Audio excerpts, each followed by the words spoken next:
தமிழகம் நோக்கி வீசும் மேற்கு திசை காற்றில் நிலவும் வேக மாறுபாடு காரணமாக தமிழகத்தில் இன்று ஓரிரு இடங்களில் இடிமின்னலுடன் கூடிய லேசானது முதல் மிதமான மழை பெய்யக்கூடும்.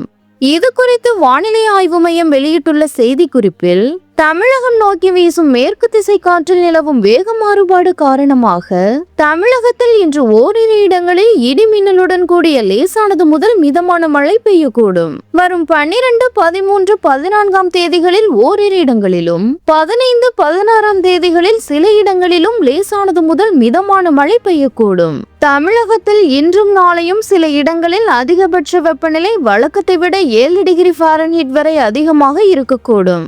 சென்னை மற்றும் புறநகர் பகுதிகளில் இன்று வானம் ஓரளவு மேகமூட்டத்துடன் காணப்படும். நகரின் சில பகுதிகளில் லேசான மழைக்கு வாய்ப்புள்ளது.